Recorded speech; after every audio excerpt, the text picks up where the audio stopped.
La Bretagne, c'est un bocage, il faut le dire franchement. La différence entre la haie et le bocage, la haie c'est une unité du paysage et le bocage c'est un ensemble de haies qui forment un maillage et puis ensuite un type de paysage et un type de pratique dans le paysage, mais donc le bocage c'est quand même une construction de l'homme. Le bocage et tout le paysage rural, il a été façonné par l'agriculture.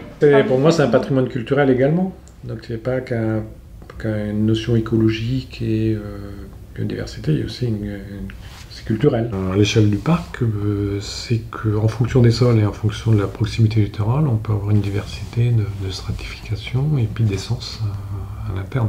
Plus on se rapproche du littoral, il faut accepter le bocage avec plus d'arbustes et un peu moins d'arborescents.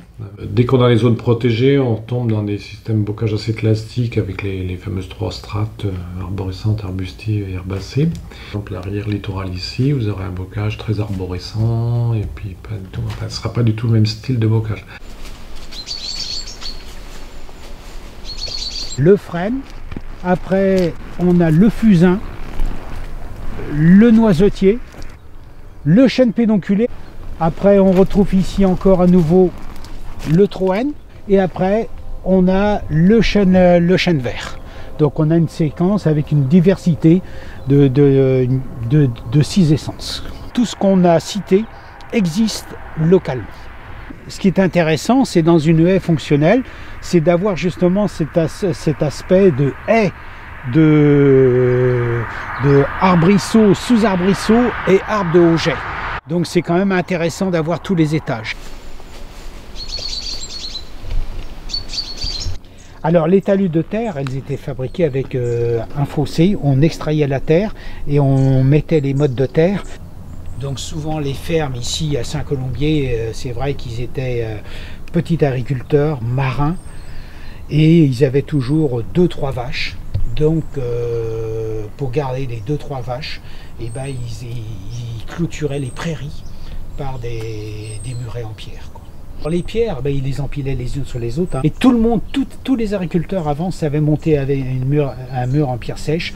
C'est vraiment, ils prenaient une pierre et aussitôt ils la posaient.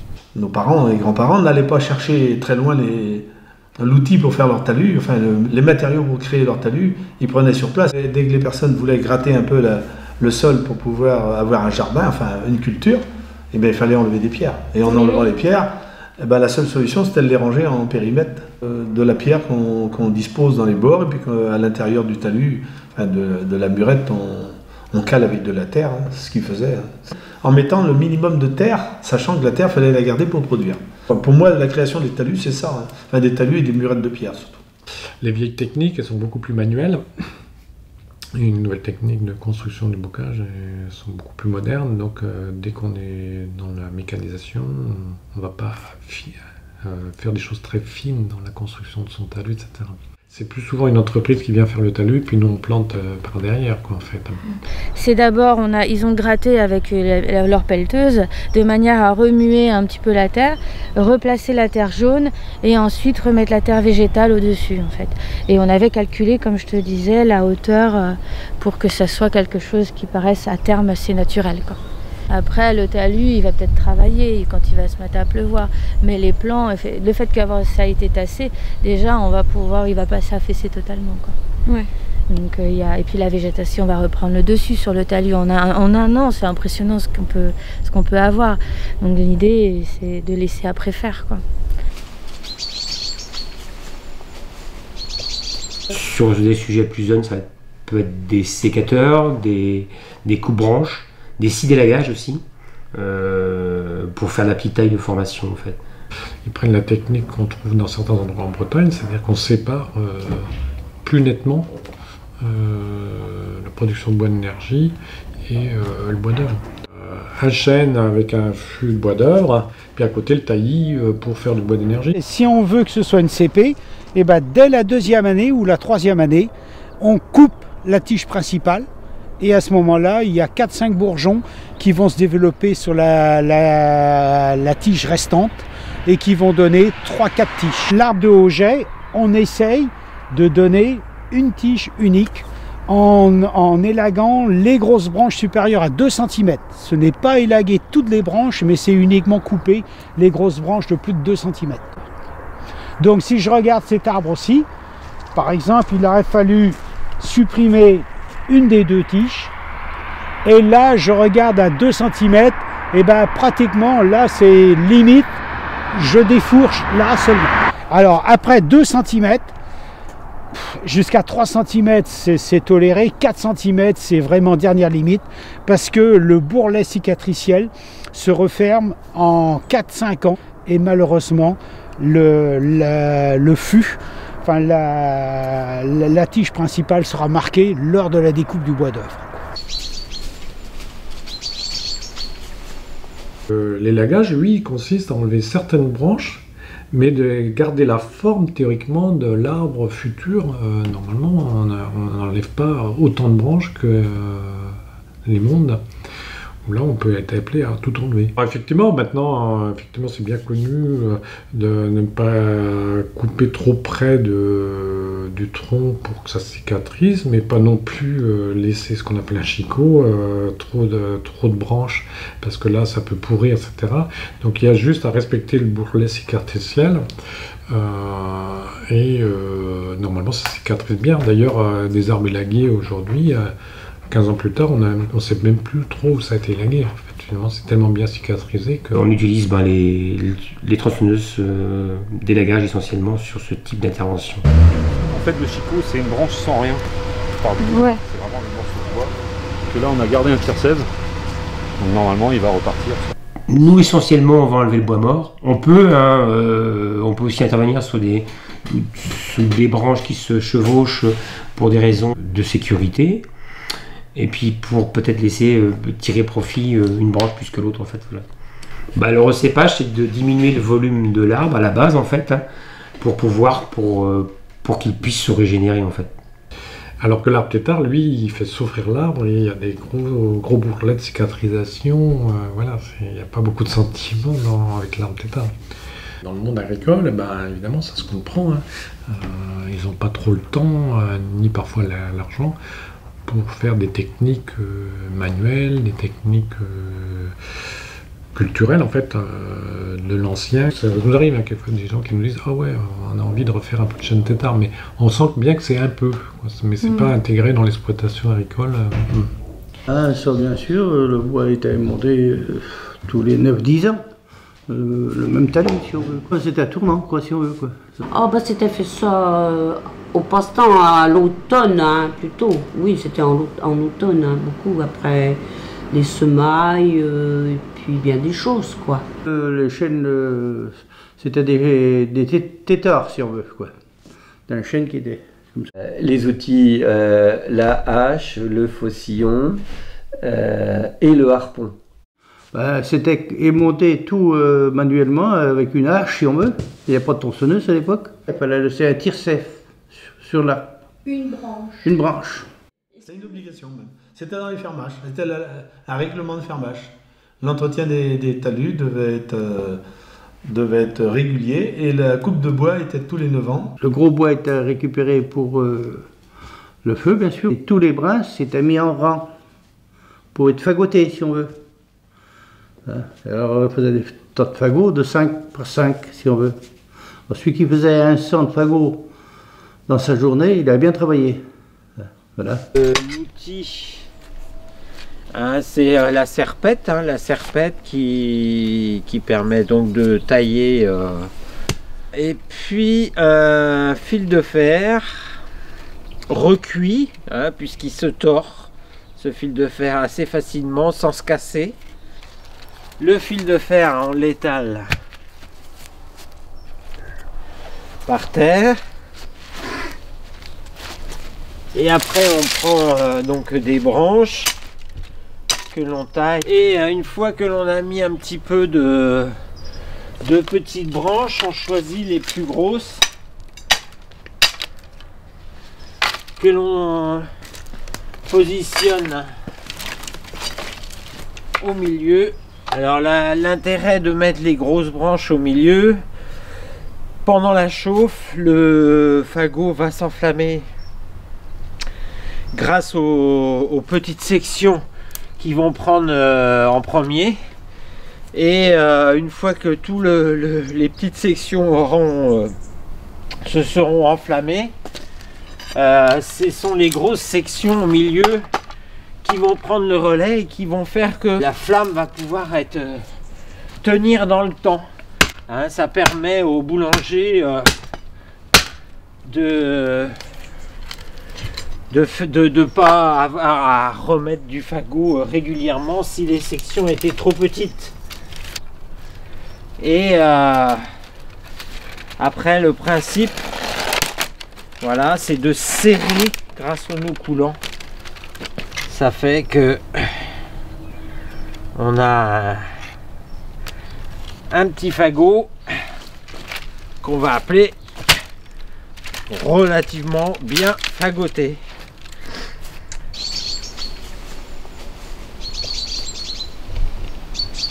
Une bonne haie pour vous, c'est quoi?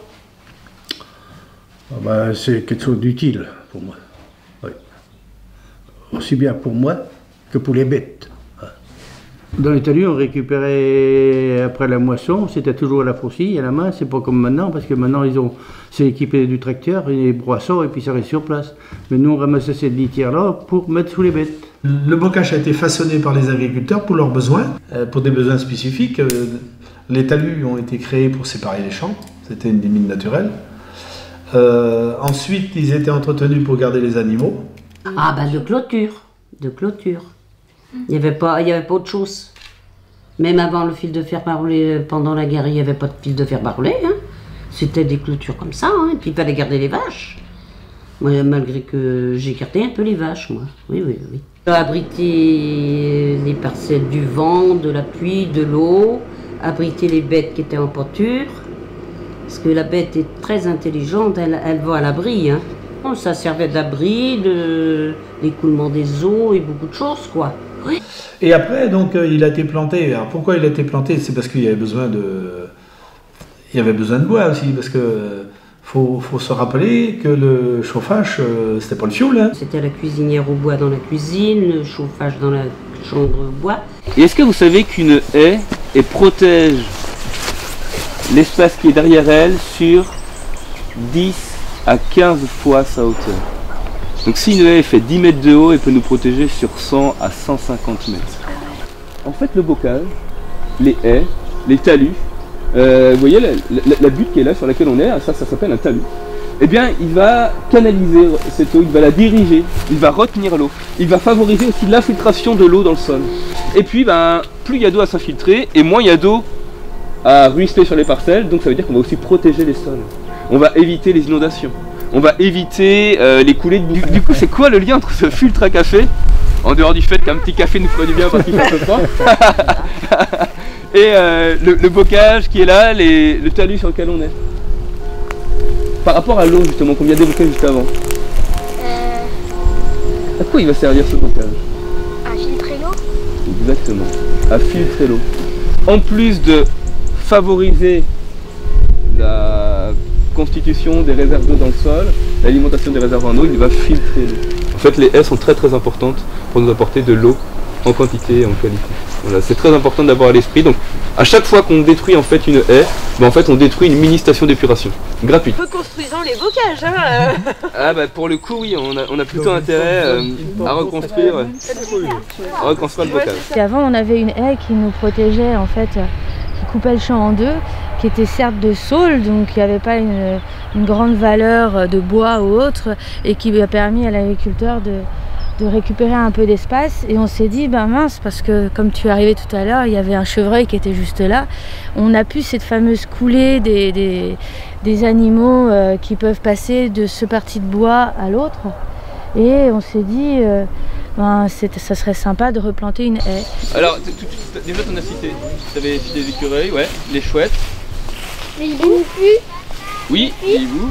Les pipes éventuellement, les habités, mais les pipes elles font plutôt des nids assez hauts dans les arbres. Donc c'est pas elles qui vont vraiment être dans les trous des arbres. Et les pics? Les pics, oui, tout à fait, exact.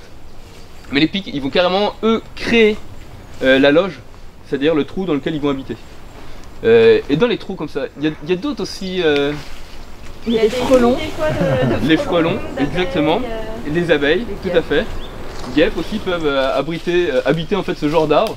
Et un autre animal auquel on ne pense pas trop, mais qui est très utile et qui est en grande voie de disparition, il y a plusieurs espèces. C'est le seul mammifère capable de voler. Des chauves-souris. Des chauves-souris, exactement. Les chauves-souris adorent, par exemple, les cavités comme ça, les trous comme ça dans les arbres, ça ils adorent. Donc un arbre comme ça, malheureusement, si on l'abattait, si on le coupait, eh bien on supprimerait la maison de plein d'espèces. Que les oiseaux peuvent être aussi bien dans les arbrisseaux, les sous-arbrisseaux ou les arbres de haut jet. Les arbres de haut jet, bon, on peut retrouver les... C'est vrai que la pie, les jets peuvent être au sommet des arbres, mais on peut trouver aussi un rouge-gorge par exemple, lui dans une fourche de fusain, il va pouvoir nidifier, il n'y a pas de problème. Quand on n'a plus de haies, c'est-à-dire qu'on n'a plus d'animaux, donc ces cultures-là, si elles se font attaquer par exemple par des pucerons, on n'aura plus de coccinelles pour réguler en fait les pucerons. Donc on s'aperçoit que le bocage pour ça, il a des rôles très intéressants pour l'agriculture et très intéressants pour la production de notre alimentation. Et surtout, le bocage, ça va aussi guider notre regard. Vous voyez tout à l'heure, quand on passait là dans le petit chemin, on avait des arbres partout, on voyait pas grand chose. On suivait le chemin comme ça. Et dès lors qu'il y a des petites fenêtres, en fait c'est très intéressant. Parce que généralement, le bocage, ça marque aussi des éléments importants du territoire. Par exemple, les haies, vu qu'elles sont plantées le long du chemin, on peut se dire que si on a une haie, peut-être qu'on a un chemin. Si on a par exemple là-bas, au fond, je ne sais pas si vous reconnaissez les essences que l'on voit au fond. Si on s'abaisse comme ça, tout au fond là-bas, je ne sais pas si vous les reconnaissez, tout à l'heure vous en avez parlé un peu, pour faire le panier, voilà. Là on a des saules. Exactement, donc cette haie de saules indique certainement qu'on a un fossé, ou en tout cas une zone beaucoup plus humide dans le secteur. Donc c'est vrai que c'est tout un indicateur finalement le bocage de notre paysage. Donc c'est très important aussi de le conserver. Et puis grâce aux arbres qui sont là, en fait on se rend compte aussi des perspectives, on se rend compte de la distance, on se rend compte de la dimension de ce paysage. Toute la vie qui est portée par la haie, en lien avec les parcelles à côté, mais tout ça il faut qu'on le réhabilite. Et nous-mêmes, enfin l'humain, y retrouve complètement son compte.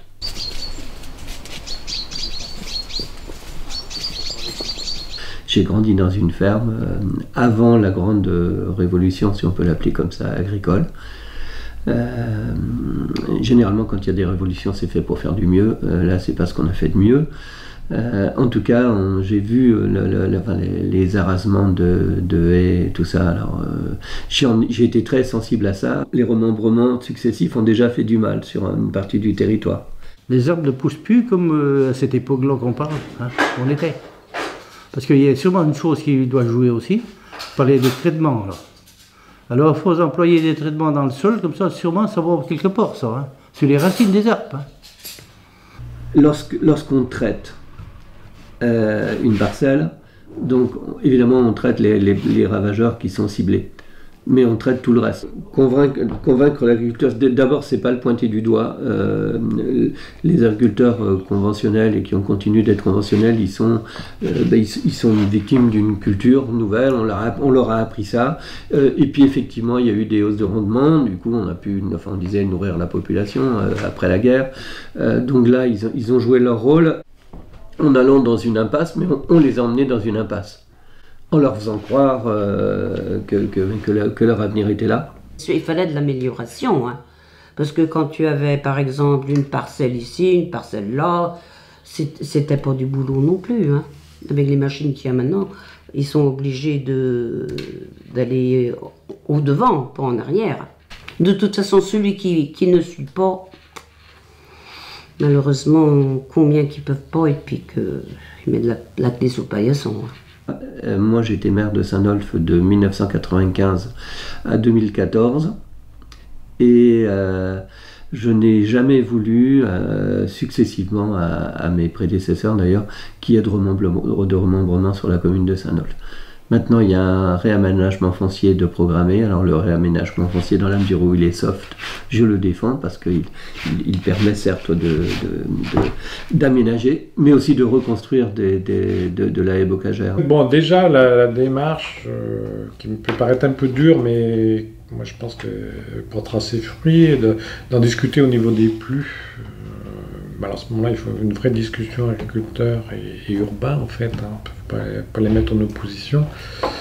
Je pense qu'avoir un plan de bocage à l'échelle d'une commune, déjà, c'est relativement concret.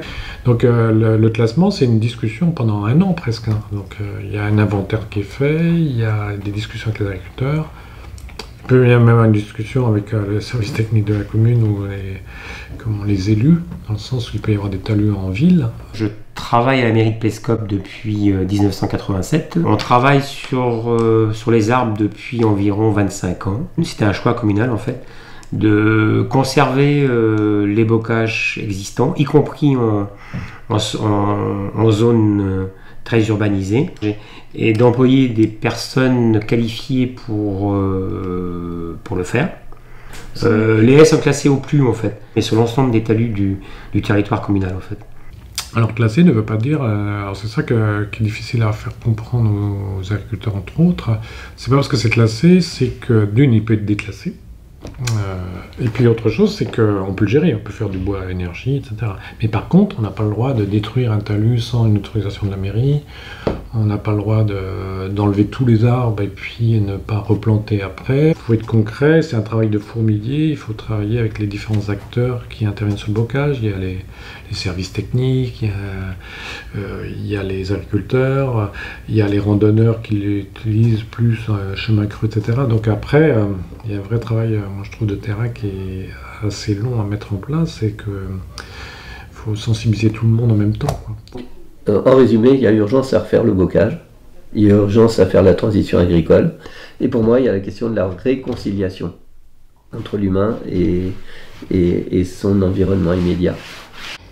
Enfin, il y a encore des haies, moi je remarque je voyage beaucoup moins que j'ai fait, mais il y a des haies quand même encore en Bretagne, je pense.